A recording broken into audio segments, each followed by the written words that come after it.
샬롬, 성도의 삶에도 힘들고 어려운 일이 다가올 수 있습니다.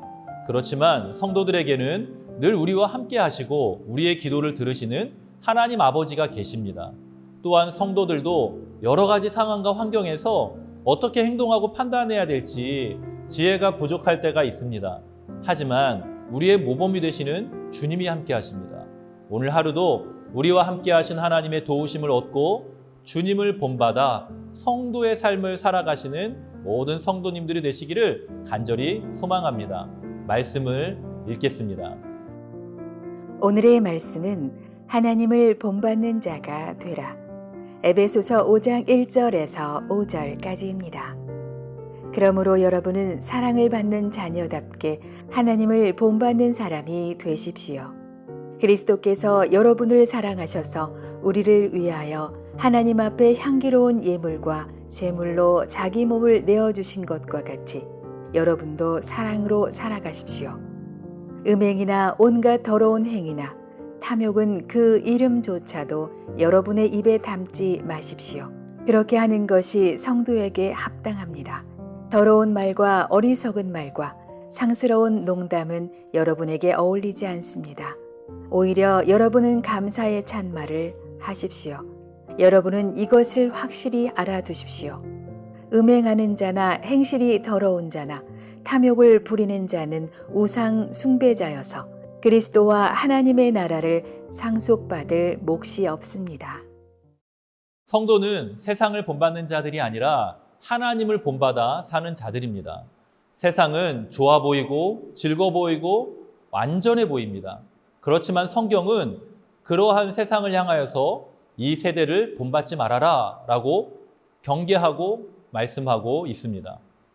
오히려 오늘 본문의 1절의 말씀처럼 세상이 아니라 하나님을 본받으라 라고 성경은 권면하는 것이죠. 본을 받는다는 것은 본보기가 있다는 것이고 그것을 모방하거나 따라가는 것을 의미하는 것입니다.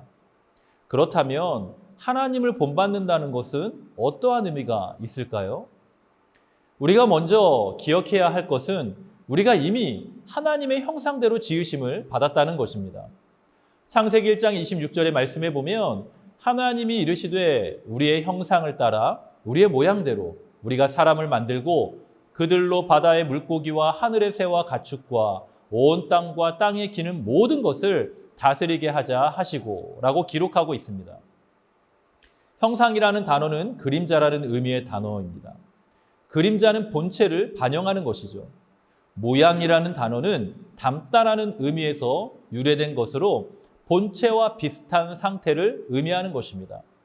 우리는 하나님의 본체를 본받는 존재로 창조된 것입니다. 그리고 형상과 모양은 단순히 외적인 모습이 아니라 하나님의 본질과 성품을 의미한다고 볼 수 있습니다. 본질이라는 것은 우리가 하나님처럼 인격을 가진 영적인 존재라는 것을 의미하는 것이고 성품이라는 것은 성경을 통해 우리에게 계시하신 다양한 하나님의 마음을 의미하는 것입니다.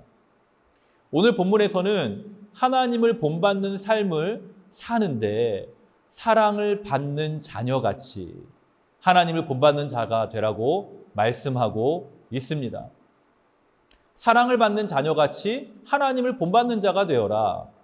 가장 먼저 주목할 것은 하나님과 우리의 관계를 부모와 자녀의 관계를 비유하여 설명한다는 것입니다. 부모는 자녀를 무조건적으로 사랑하는 존재이죠. 그렇지만 모든 부모가 다 자식을 동일하게 사랑하는 것은 아닙니다. 자식은 부모를 닮지만 의미가 다를 수 있습니다. 예를 들면 어떤 자식은 부모님이 주신 사랑과 부모님의 가르침이 너무 좋아서 나는 우리 부모님 같은 삶을 살 거야 라고 말할 수 있죠. 그렇지만 어떤 자식은 부모님의 모습에서 사랑보다는 상처가 많아서 나는 절대로 우리 부모님처럼은 되지 않을 거야 라고 다짐하지만 어느샌가 부모님과 닮아 있는 자신을 발견하기도 하는 것입니다. 더 나아가 부모님의 영향과는 상관없이 그 외모와 습관이 닮아가는 자녀들의 모습을 보게 됩니다. 전화로 들려오는 구분이 안 되는 엄마와 딸의 목소리, 뒷모습을 보면 누가 엄마인지 아빠인지 알 수 있을 정도로 닮아 있는 걷는 모습도 마찬가지죠. 사랑을 받는 자녀같이 하나님의 본을 받으라. 이것은 자녀의 입장에서 선한 영향력을 받아 우리 부모님 같은 사람이 되고 인생을 살 거야 라는 의지가 담겨 있는 표현인 것입니다. 하나님께서는 하나님의 자녀들과 백성들에게 한 번도 부족한 사랑을 주신 적이 없다는 것을 우리가 기억해야 됩니다. 성경은 하나님의 사랑이 얼마나 크고 깊은지를 우리에게 가르쳐주고 있는 하나님의 자기 계시입니다. 그렇기 때문에 하나님을 본받는 자의 삶은 사랑 안에 거하는 삶을 살아가게 되는 것입니다. 오늘 말씀해 보니까 그리스도께서 사랑하신 것 같이 너희도 사랑해라 이렇게 이야기하죠.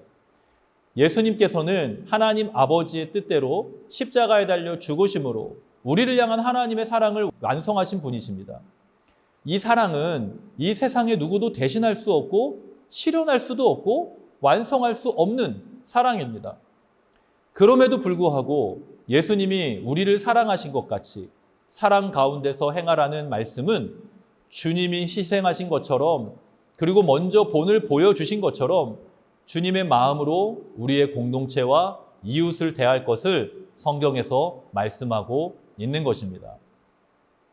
사도 요한이 최후의 만찬의 장면을 기록한 요한복음 13장에 보면 예수님께서 제자들을 어떻게 사랑하셨는지 기록하고 있습니다.